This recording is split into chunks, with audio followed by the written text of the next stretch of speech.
Le grand dialogue. Le grand dialogue de l'émission de débat du studio Tamani sur votre radio. Le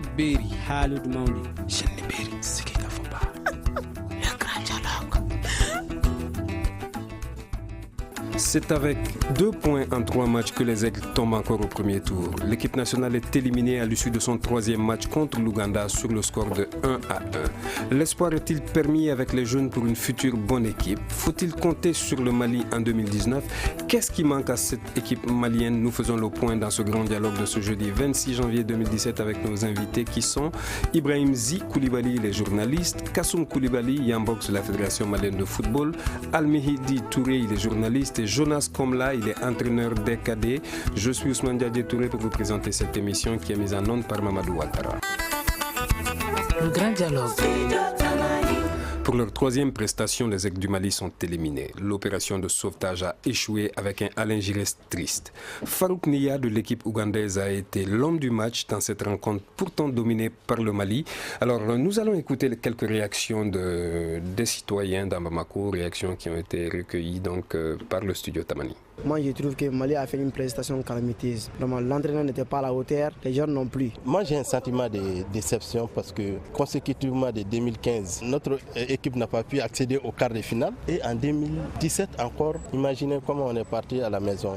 Par rapport à la prestation des Aigles du Mali lors de cette dernière CAN, vraiment, j'ai un sentiment de déception. On ne peut pas tout reporter au entraîneur. C'est vrai, depuis le début, il a fait de mauvais choix tactiques. Mais aussi, je trouvais que les joueurs étaient inoffensifs. Vraiment, vraiment, le Mali est passé à côté. Moi, je pense que cette défaite est sans nul doute due vraiment à l'inefficacité de l'encadrement technique des Aigles du Mali parce qu'on avait de très bons joueurs, mais malheureusement qui étaient mal encadrés. Et le résultat est là. Ça a été donc la CAN la plus catastrophique de l'histoire du Mali.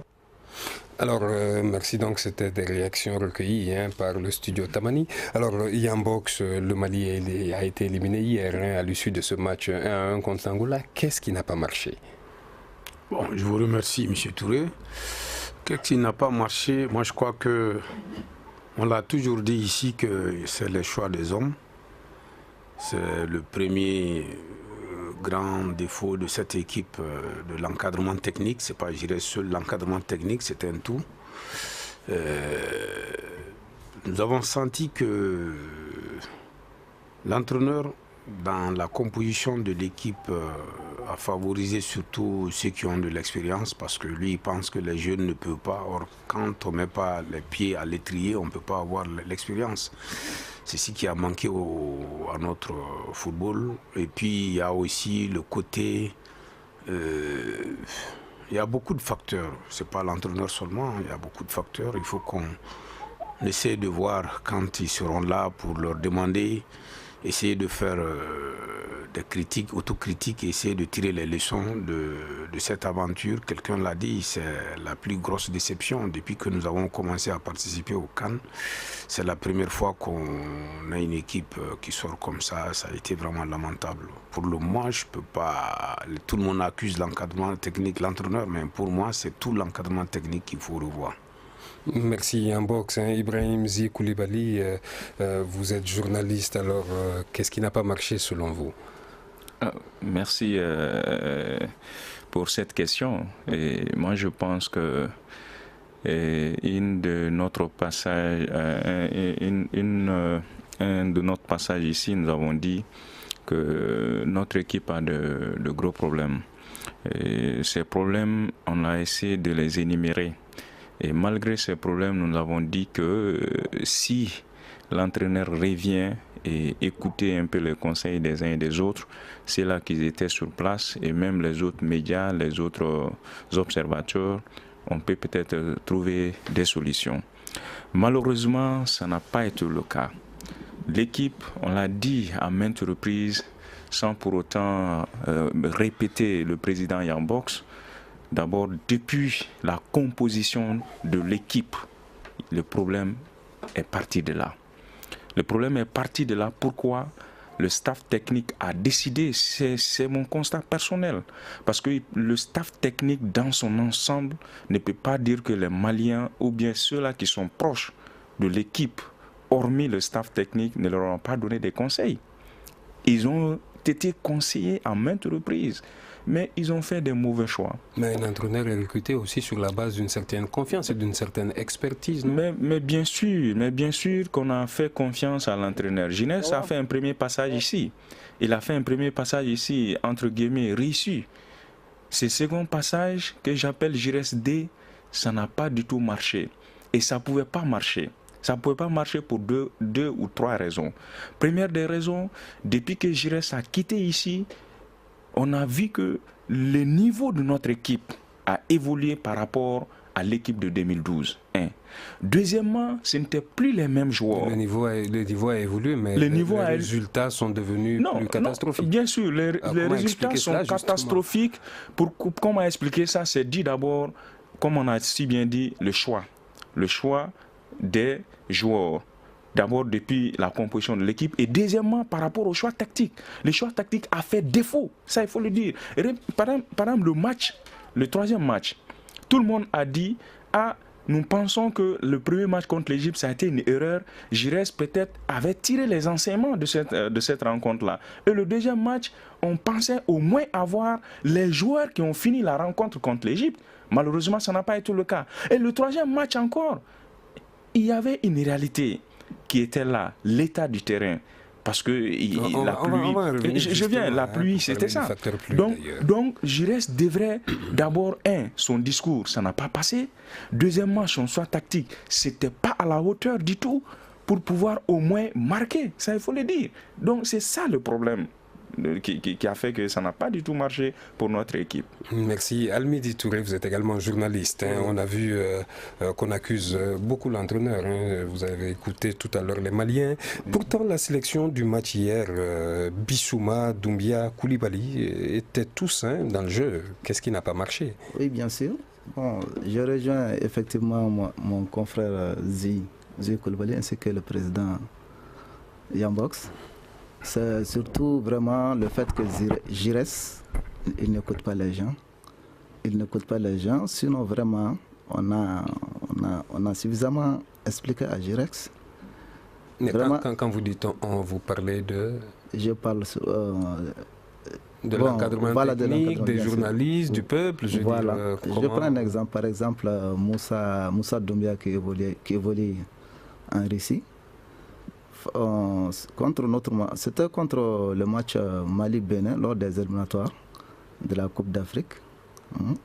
Donc on avait imposé à l'entraîneur, on lui avait quand même on l'avait dit de choisir Moussa Doumbia. Bon, il a fini par choisir Moussa Doumbia effectivement lors du match contre le Bénin. 5-2. Voilà, Mali effectivement. en tête de la poule C. Voilà, Moussa Doumbia a vraiment explosé. Il a brillé. Bon, des situations pareilles, les journalistes, je ne sais pas comment dire. En tout cas, les journalistes sont bien informés, mais Gires n'écoute pas les gens. C'est ça son défaut. Merci. On a Jonas Kamla en ligne. Jonas Kamla est entraîneur national des cadets. Jonas, vous l'avez vu, votre collègue est accusé à plusieurs niveaux. Vous êtes coach, vous comprenez certainement ses choix tactiques. Alors, comment vous expliquez justement cette défaite, on va dire cette élimination des Aigles? Bonsoir, d'abord, je salue tous vos auditeurs. Moi, je pense que vraiment ça a été une déception d'abord pour le football malien. Parce que, vu le niveau du football malien aujourd'hui, la moindre des choses, c'est de se qualifier pour le second tour. Donc, malheureusement, ça n'a pas été le cas. Bon, je pense que c'est dû au fait que vraiment, il y a eu un mauvais choix d'abord. Parce que depuis longtemps, ça fait plusieurs matchs maintenant, on n'a pas une équipe en place. Si vous regardez le match qu'on a joué contre la Côte d'Ivoire, le match contre le Bénin et puis le match contre le Gabon, chaque fois, c'est une nouvelle équipe qui est là. Donc, c'est un peu difficile dans ce genre de circonstances vraiment de bâtir une équipe forte. Ça, c'est bien. Le deux, il faut reconnaître aussi, les joueurs qui jouent à l'étranger ne sont pas des joueurs qui sont compétitifs dans leur club. Ils ne jouent pas dans leur club. Donc, l'encadrement a coûté un peu parce qu'ils n'ont pas su vraiment faire le mélange entre les jeunes et puis les anciens qui sont là. Donc, je pense qu'à ce niveau, il y a un peu... On a une méconnaissance vraiment de l'effectif de la part de l'encadrement. On sent que vraiment l'encadrement ne maîtrise pas cet effectif qui est là. Donc, ce qui fait que à chaque fois, vraiment, on n'a pas une ossature. Et puis, surtout, le problème qui s'est posé, on sent que lors de nos matchs, on n'a pas une bonne stratégie de jeu. On n'a pas une bonne stratégie de jeu. On ne sent pas vraiment, c'est-à-dire une mise en place qui est là pour que vraiment on puisse aller marquer des buts. On sent chaque fois que quand le Mali va en phase offensive, c'est par rapport à une seule stratégie de jeu. On sait que vraiment comment le Mali joue. Quand le Mali rencontre une équipe vraiment qui est mieux outillée, un entraîneur qui est mieux outillé, il sait automatiquement comment il prend le Mali sur le plan offensif. Donc on a eu ce problème vraiment par rapport au choix tactique aussi vraiment de l'encadrement. Alors, coach Jonas Kwamla, on a vu que le Ghana s'est incliné face à l'Égypte, une équipe égyptienne très décidée. Pourtant, le Mali a dominé cette sélection égyptienne lors de son premier match. Oui, le Mali a dominé, mais il faut reconnaître aussi en deuxième mi-temps, à un moment donné, ça a été le choix tactique de l'Égypte, parce qu'il faut reconnaître cette équipe égyptienne, c'est l'une des équipes de la phase finale qui n'a pas encaissé de but. Donc, ils savaient que cette équipe égyptienne savait que le Mali était plus fort. Donc, maintenant, ils ont opté vraiment pour la stratégie de défendre, d'attendre le Mali lors des 30 derniers mètres et puis de les attaquer sur compte. Donc, je pense que ça les a réussi. Mais nous aussi, on n'a pas su varier notre jeu. Parce que chaque fois que nous on récupère le ballon, on sent comment est-ce qu'on joue en phase offensive. Il fallait varier un peu le jeu, essayer d'alterner d'autres stratégies de jeu. Donc, malheureusement, ça, c'est dû vraiment, c'est un combat. L'encadrement technique, c'est pas l'entraîneur seul. Donc, l'encadrement technique, c'est un tout. Donc, ils n'ont pas su faire un bon management vraiment de l'effectif lors de cette phase. Merci coach, restez donc avec nous pour la suite de cette émission. Kassoum Koulibaly Yambox, est-ce que cette équipe du Mali peut être une bonne équipe et prête surtout pour la CAN prochaine en 2019? Permettez-moi d'abord de remercier mon entraîneur Jonas, il a fait une très bonne analyse. Vraiment, je suis content de ça, donc on ne s'est pas trompé de choix. Bon, concernant cette équipe peut devenir une grande équipe, ça je suis sûr de ça, il y a de très bons éléments. Depuis le premier jour, j'ai dit qu'il y aura un problème de choix. Parce que le problème de choix, jusqu'à présent, nous avons beaucoup de jeunes que Giresse n'a pas appelés. Il y a beaucoup de jeunes. On peut citer une dizaine qui peuvent évoluer. Tous ceux qui ont participé avec Fanyeri Diarra à la Coupe d'Afrique des Nations et Coupe d'Afrique junior, des Nations juniors. Et ils ont vraiment, il y a beaucoup d'éléments qui n'ont pas été convoqués par Giresse. Lui, il pense que s'ils mettent trop de jeunes dans l'équipe, ça va casser, on risque de prendre beaucoup de buts, ce ne serait pas bien. Bon, ça c'est sa façon de parler parce qu'il a peur de mettre les jeunes. Mais on est obligé de le faire. Ces jeunes-là ont été formés, ils ont fait des centres de formation ici. Autrefois, ça n'existait pas. Nos jeunes partaient sans centre de formation. Mais est-ce que le Mali n'est finalement pas très habitué à jouer sur ces histoires de points, sur attacher notre sort à d'autres équipes? Non, bon, ça dit que si les premiers matchs, on avait fait jouer. Comme Jonas l'a dit, si l'entraîneur avait varié ou bien si l'entraîneur avait fait confiance aux 3 jeunes pour les faire rentrer, pendant la deuxième mi-temps du match contre l'Égypte, on pouvait avoir 3 points. Parce qu'on avait besoin d'un Khalifa, on avait besoin d'une chose Doumbia et puis de Bissouma. Mais malheureusement, c'est Bissouma seul qui est venu en deuxième mi-temps et puis c'est tout. Donc, moi je crois que depuis le premier match, il faut essayer d'engager les 3 points ou d'attendre pour faire des calculs. Les autres, quand ils arrivent à avoir 1 point ou 3 points, bon, c'est des grands entraîneurs qui sont là-bas. Quand tu vois l'équipe de l'Égypte, quand tu vois l'équipe de Ghana, c'est des grands entraîneurs. Donc, ils vous voient jouer, bon, ils font tout pour vous contrer. Moi, je crois qu'on doit essayer de changer un peu la façon de manager notre équipe nationale, d'avoir un groupe de techniciens autour de l'entraîneur principal pour que au moins le staff technique soit vraiment étoffé. Moi, je crois qu'il faut qu'on aille vers ça. Si on prend un entraîneur adjoint qui ne fait pas son rôle, et si le préparateur physique ne fait pas son rôle, c'est très très difficile. On va revenir tout à l'heure pour parler justement de cet encadrement technique. En attendant, prenons quelques secondes de pause. Vous écoutez Studio Tamani, votre avis nous intéresse. Écrivez vos commentaires et suggestions sur la page Facebook et dialoguez avec nous. Studio Tamani, c'est aussi les réseaux sociaux. Merci de nous écouter. Vous suivez actuellement le grand dialogue. Le Mali est donc éliminé de cette CAN Gabon 2017. Nous faisons le point avec nos invités. Justement, Ibrahim Zi Koulibaly, est-ce que le facteur pluie n'a pas influencé le jeu du Mali? Oui, oui et non. Oui. Parce qu'on a vu quand même un terrain de foot avec des flaques d'eau attractives. C'était difficile de jouer. Hein. Bien sûr, oui. Ça a joué parce que le choix tactique de l'entraîneur déployé lors de cette rencontre-là, ça ne pouvait pas marcher. C'était l'attaque était misée, l'entraîneur a misé sur de longues balles, de la défense à l'attaque. Et en ce moment, il fallait de l'espace. Est-ce qu'on a su s'adapter à cette situation climatique? Pendant toute la période, la première période, c'est ça qui a beaucoup joué sur l'équipe. Ça a beaucoup joué sur l'équipe. Par exemple, les deux joueurs de flanc, Bissouma à droite et Moussa à gauche, chaque fois qu'ils ont le ballon, et c'est des joueurs techniques.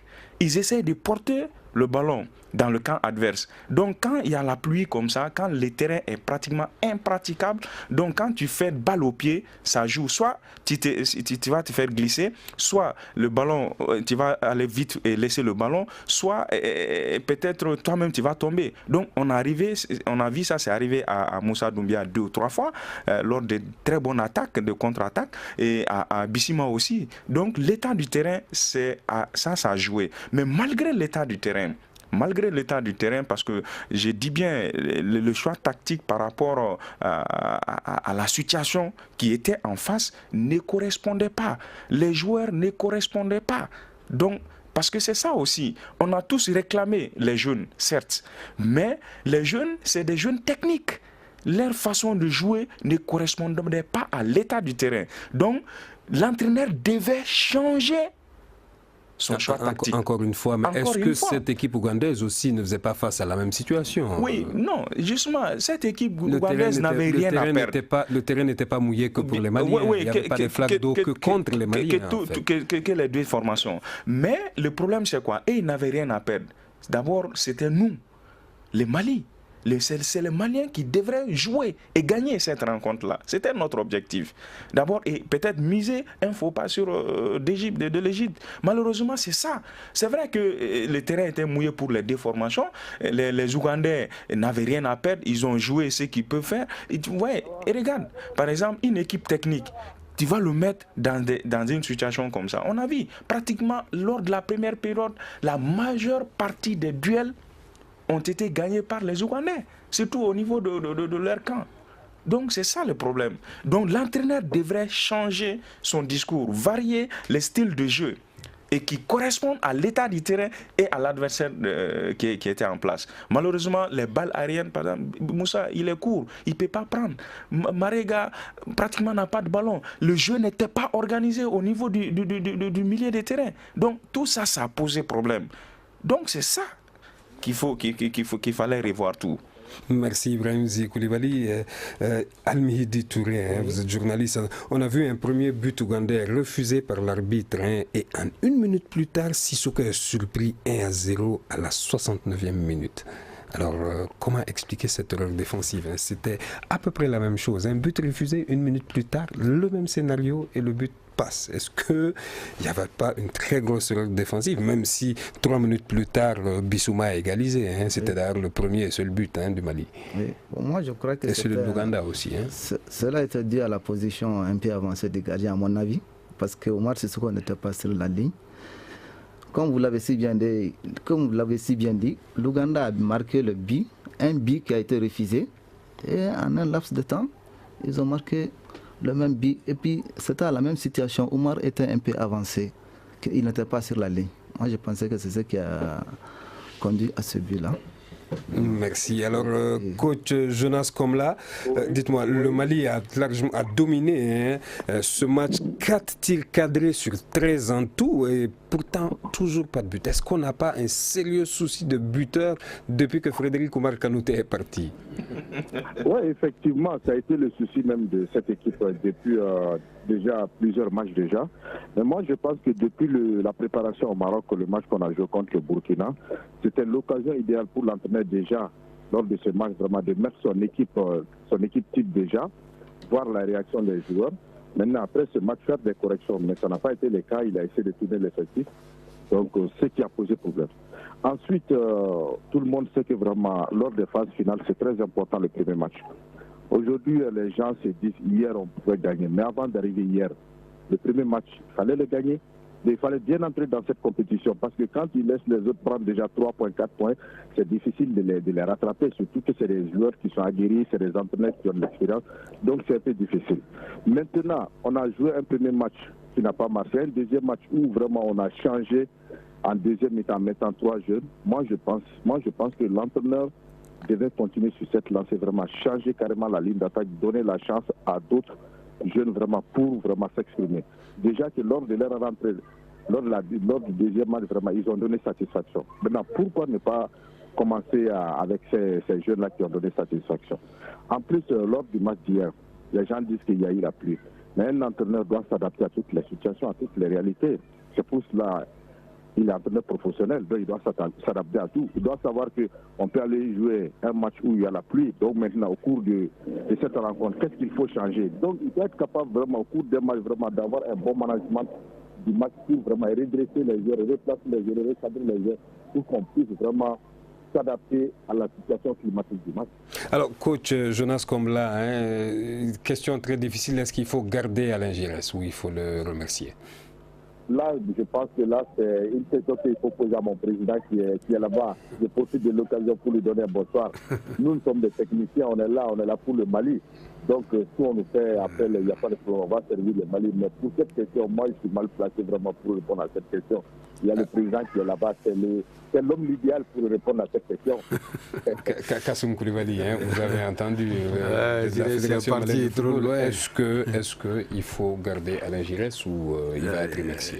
Dites-nous l'exclusivité, est-ce qu'il va rester? Non, il faut étudier, tout le monde veut le départ de Giresse, ça il ne faut pas le cacher, tous les Maliens aujourd'hui. Mais il est lié à un contrat qui prend fin à partir du mois de novembre, je crois, de cette année. Donc, il reste à pratiquement 1 an. Donc, il y a les clauses du contrat. Si Giresse avait démissionné, on le souhaitait, c'était mieux.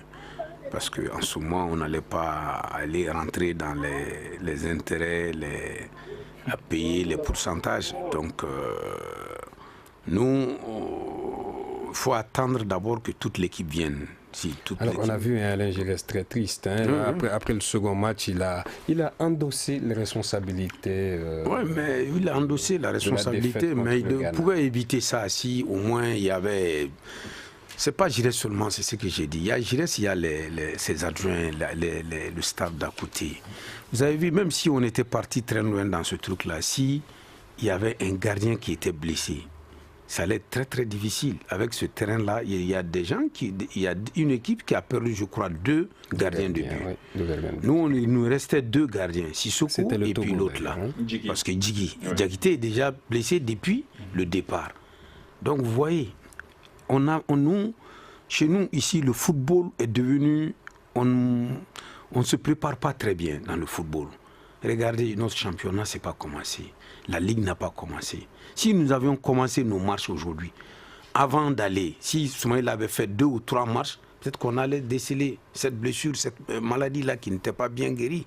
Mais malheureusement, il y a cet handicap-là. Mais quel est le poids justement d'un entraîneur adjoint comme Pathé Diallo? Est-ce qu'il a une capacité d'influence sur l'entraîneur? Quel est son rôle? Comment tout ça se gère? Est-ce qu'il peut imposer quelque chose à l'entraîneur? Non, il ne peut pas. L'entraîneur, c'est le dernier mot lui revient. Mais il peut donner des messages, il peut participer. On a vu dans des équipes où l'entraîneur adjoint est debout, l'entraîneur principal s'arrête, il le laisse diriger l'équipe. C'est à la dernière minute qu'il vient. Mais il faut que lui-même, il a été joueur. Il a été footballeur professionnel, Pathé. Il doit savoir, ainsi que le préparateur du gardien. Mais il a été professionnel. Donc il doit savoir vraiment... Et ils peuvent donner des propositions. Ils peuvent donner des propositions, des suggestions pour aider l'entraîneur. Vous voyez? Mais dans tout cela, ce qu'on a été fait, c'est l'entraîneur qui est devant la scène.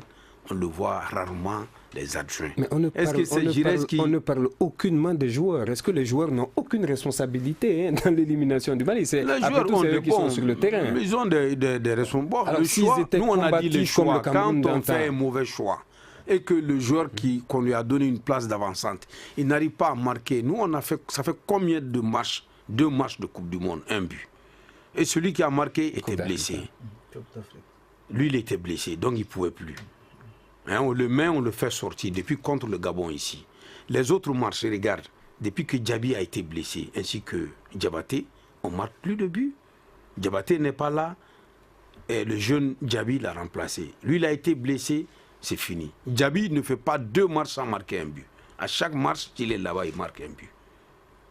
Bon, c'est à l'entraîneur d'appeler des gens capables de les remplacer. C'était ça qu'il n'a pas fait. On n'en veut pas. On a pris combien de buts dans ce tournoi-là? On n'a pris que 2 buts. 2 buts. On a marqué 1 but. Contre le Ghana. Donc, il n'y avait pas. C'est-à-dire que c'est des placements, des choix. Ils devaient varier un peu seulement. On allait passer. C'est tout. Moi, je n'accable pas beaucoup les joueurs.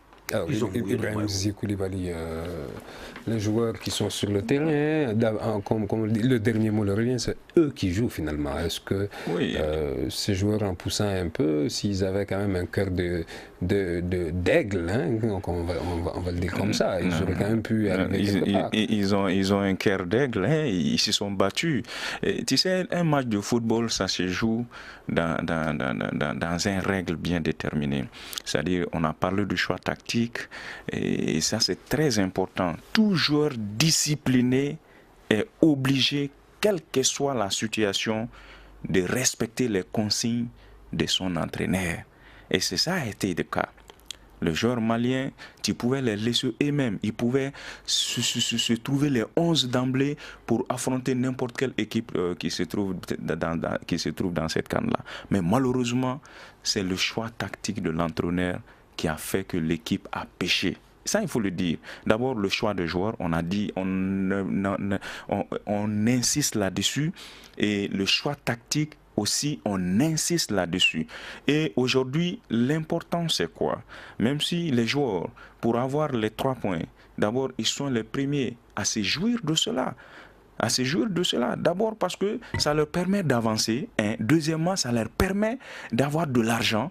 Ça leur permet aussi d'avoir de prestige, de renommée. Donc ça, c'est très important. Mais si tu vois qu'ils n'arrivent pas à faire, parce que d'abord, on a mis certains dans un registre qui n'est pas le sien. Et on a fait évoluer certains qui ne devraient pas évoluer dans ces rencontres-là. Donc c'est ça le problème. Et aujourd'hui, moi je dis, si réellement ça n'engage qu'à moi, si on doit continuer avec ce staff technique, le Mali est cuit. Donc finalement... Mais ça c'est clair ça. Donc finalement, moi je crois qu'il faut que la fédération, avec le département, trouve dans les clauses du contrat, il doit y avoir ça. Aujourd'hui, c'est la situation, parce que tout le monde sait que quand tu résilies un contrat de façon unilatérale, il y a des droits et des indemnités à payer à la personne pour licenciement abusif. Donc on devrait mettre, si ce n'est pas le cas, la fédération peut-être a commis une erreur. C'est très important parce que c'est la fédération. J'ai dit si ce n'est pas le cas. Voilà, je n'ai pas vu. Je n'ai pas vu. Donc il doit avoir des clauses. Il doit avoir, bien sûr. J'ai dit si ce n'est pas le cas. J'ai mis la conditionnalité. Donc si ce n'est pas le cas, donc il doit avoir des clauses aujourd'hui pour permettre à la fédération et au département et à Alain Giresse de s'asseoir et de résilier à l'amiable sans que Alain Giresse ne nous attaque pas devant le TAS. Est-ce que c'est une possibilité? Vraiment, il y a une possibilité. Est-ce qu'on peut parler, régler cela, ça dépend des négociations autour du contrat. Il y a des clauses là-dedans. Il y a des clauses là-dedans de si vous n'êtes pas content du travail de l'entraîneur, ce qu'il faut faire, bon, vous pouvez résilier le contrat. Hein. Il y a des indemnités à payer, vous mettez d'accord. Si on doit le payer tout de suite, le tout, ou bien si c'est par étape, par mensualité ou bien par année, il y a tout ça. Ça, c'est des négociations. Mais moi, j'ai dit, concernant Alain Giresse, attendons que la délégation vienne, ils vont faire leur rapport, les critiques et des autocritiques. On verra. Et en ce moment, de commun accord, nous, on fait le choix de l'entraîneur, mais la responsabilité, les salaires, c'est au niveau de l'État malien, c'est l'État qui le paye. Si l'État qui le paye dit que je ne suis pas content de lui, il faut chercher un autre. Mais la fédération est obligée de le faire. Mais si l'État dit qu'il faut continuer... Est-ce que la fédération est contente? La fédération est contente de Giresse? Non. Personne n'est content du résultat. Content de Giresse. Giresse, il y a beaucoup de choses. Il y a beaucoup de choses qui rentrent. Le résultat est très mauvais. On n'est pas du tout content de Giresse. Il n'a pas fait un bon travail. Il faut être clair là-dessus. Merci. On va prendre quelques secondes de pause. Nous reviendrons pour la suite de cette émission. Une réaction, un avis, un commentaire. Réagissez sur la page Facebook de Studio Tamani et restez connectés avec nous. Studio Tamani sur les réseaux sociaux pour vous faire entendre. Merci de rester connecté au Studio Tamani. Le Mali donc éliminé de la CAN Gabon 2017. C'était hier à l'issue du troisième match qui opposait le Mali à l'Ouganda. Match qui s'est soldé par le score de 1 but partout. Alors dites-moi, Almeida Touré, vous êtes journaliste. Est-ce qu'il ne faut pas justement essayer de construire un très bon championnat au Mali déjà pour avoir une très bonne pépinière de joueurs au niveau national avant d'aller chercher les binationaux ou les expatriés?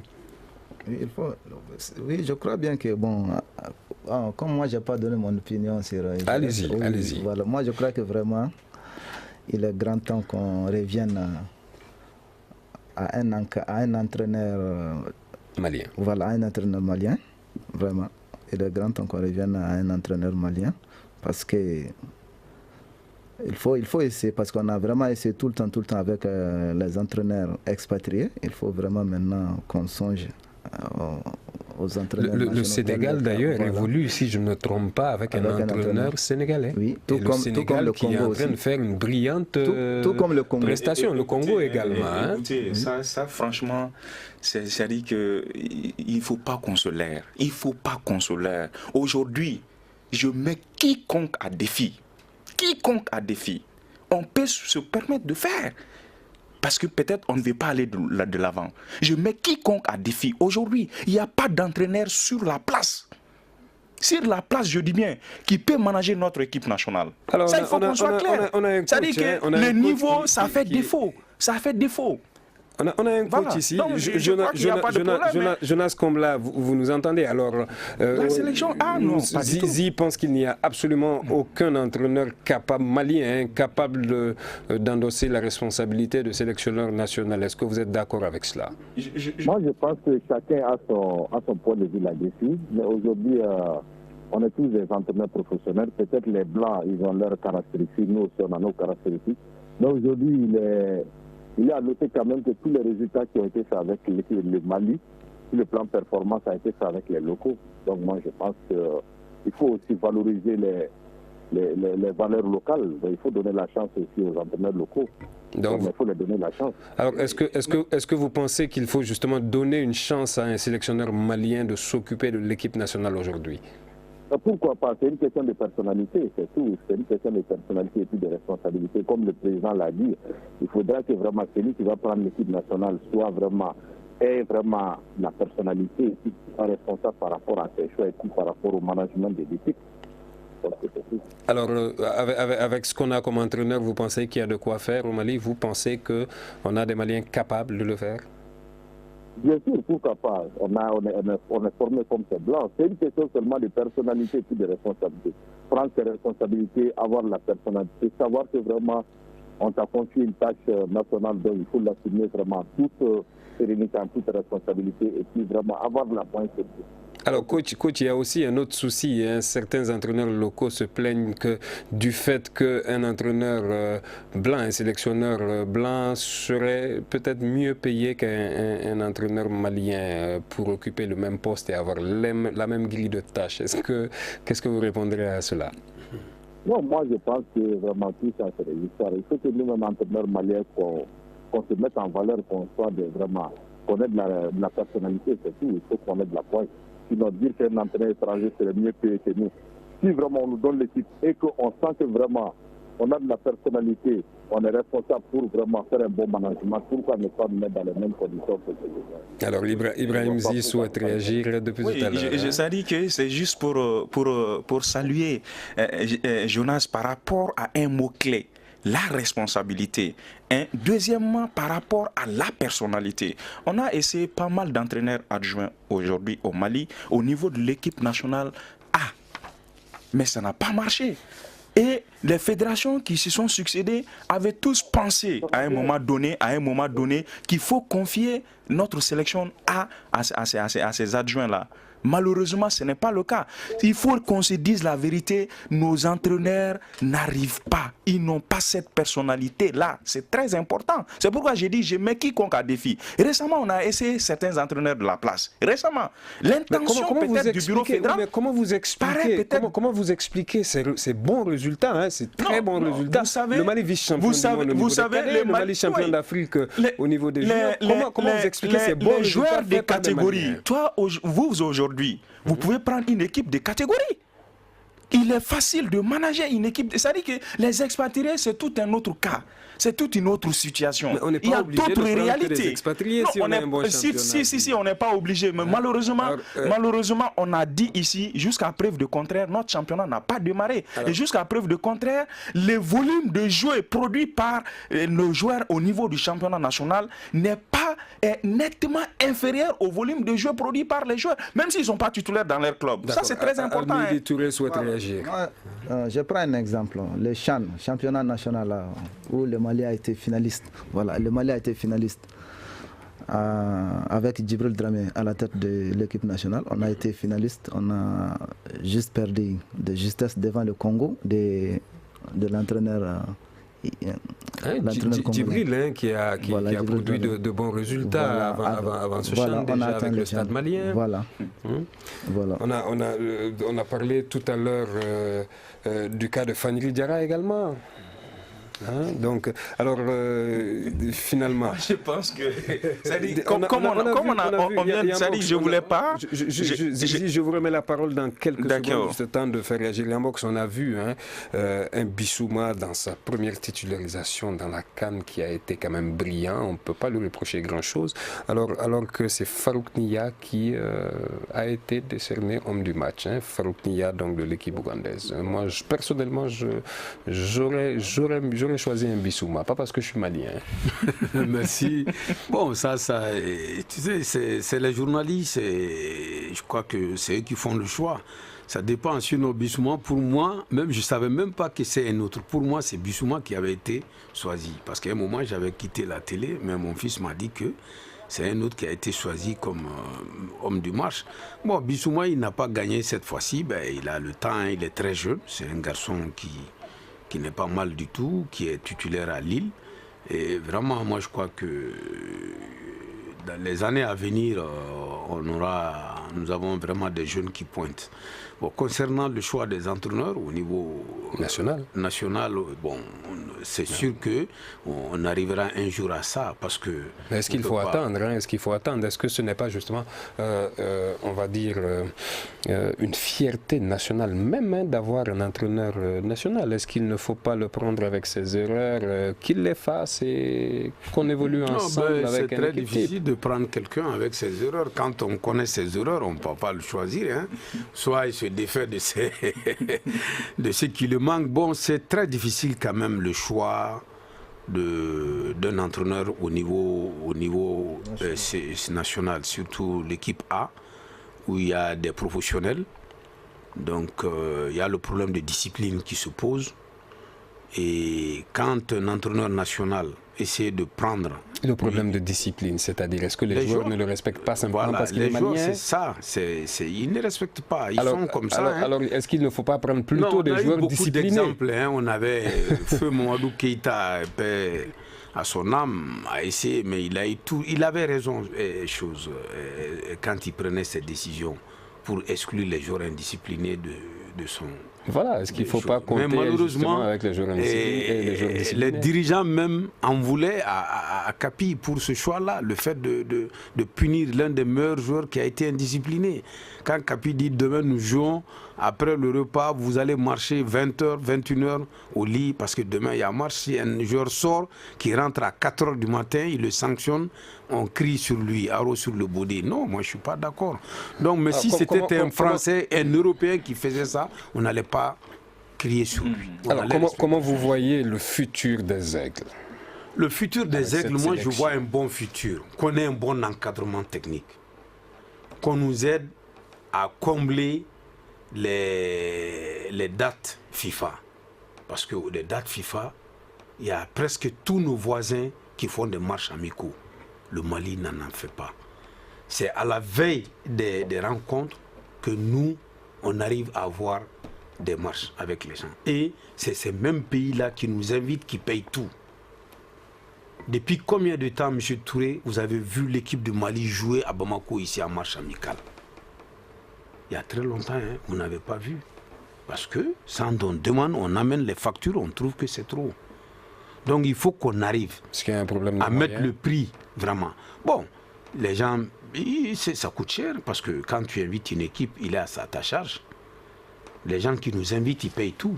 Il faut qu'on accepte aussi d'inviter et de supporter les frais. Merci Yann Box de la Fédération malienne de football. Ibrahim Zi Koulibaly, comment vous voyez le futur des Aigles avec cette équipe? Bon, moi je pense qu'avec cette équipe, ça a été dit, je vais me répéter, il faut qu'on ait un bon encadrement technique, un staff technique à la hauteur.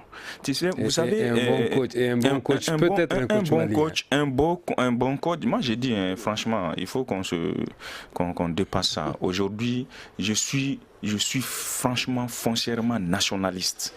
Mais malheureusement, en matière de football de haut niveau aujourd'hui, on peut avoir de bons adjoints ici sur place, mais vraiment, on n'a pas d'entraîneur d'abord pour le moment. Vous pensez que qui peut prendre notre équipe nationale? Parce qu'il y a un problème très important, un problème de personnalité. Le temps est très limité. Voilà. Alors maintenant, on peut 2019, une équipe. On aura des résultats concrets. Bon, bien sûr, on peut avoir des résultats concrets. D'abord, si l'ensemble travaille en synergie. Je parle de l'ensemble, la fédération, le département des sports, les staffs techniques. Il faut qu'il y ait un bon staff technique. Il faut que le département des sports s'y met. Parce qu'aujourd'hui, il faut reconnaître que cette équipe, bien vrai qu'elle s'est qualifiée avant les termes des éliminatoires, il y a eu beaucoup de couacs au niveau du département des sports. Il n'y a pas eu l'encadrement, l'accompagnement des autorités. C'est très important. D'accord. Merci Zi. Rapidement, Almidi Touré, le futur des Aigles. Oui, on a effectivement de grands joueurs, vraiment. Il suffit seulement de les aménager, c'est-à-dire il faut de temps en temps mettre quelques... Si je peux m'exprimer ainsi, quelques cadres, par exemple, si on prend le Togo avec Adebayor, ainsi que le Sénégal avec... On sait qu'un Seydou Keita avait sa place. Voilà, effectivement. Parce que, oui, effectivement, Seydou Keita. Merci. Oui, merci. Jonas Komla, comment vous voyez le futur des Aigles avec cette équipe? Vous êtes, je le rappelle, l'entraîneur de l'équipe nationale cadette. Bon, je pense que bien vrai qu'on a fait une mauvaise CAN, ça ne veut pas dire que tout est mauvais. Il y a de bonnes choses, vraiment. Cette équipe, il y a des joueurs qui ont montré leur valeur. Donc maintenant, c'est à l'encadrement, c'est vraiment la fédération de tout faire maintenant lors des échéances prochaines, comme le président l'a dit. Vraiment, essayer de jouer par rapport aux dates FIFA et puis faire venir des joueurs qui sont plus compétitifs, parce que vraiment ça manquait à cette équipe malienne lors de la CAN. On a senti une équipe qui n'était pas vraiment homogène, parce qu'il y a des joueurs qui n'ont pas le même niveau de compétitivité. Est-ce que cette équipe était finalement, elle n'était pas prête, cette équipe? Elle n'était pas prête parce qu'il y a des joueurs qui ne sont pas compétitifs par rapport aux autres. Donc je pense que vraiment dorénavant, il faut amener des joueurs qui sont compétitifs, qui sont prêts vraiment à mouiller le maillot national. Vous pensez qu'il faut changer cette sélection? Non, tout n'est pas mauvais. Tout n'est pas mauvais. Il y a d'autres qui sont pas mal dedans. Mais vraiment, une équipe nationale, il faut toujours donner la chance, la priorité aux joueurs qui sont compétitifs, qui sont prêts, qui peuvent venir vraiment jouer valablement sur les couleurs nationales. Une équipe nationale, c'est pas comme un club. Une équipe nationale, c'est les joueurs en forme du moment. il faut faire venir des jeunes qui sont en forme et puis donner la chance aux jeunes qui sont à l'extérieur. Merci coach.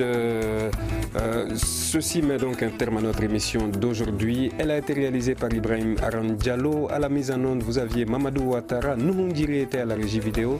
Retrouvez cette émission sur www.studiotamani.org, celle-ci ainsi que toutes les autres d'ailleurs. Merci, à demain pour une autre émission. Le grand dialogue.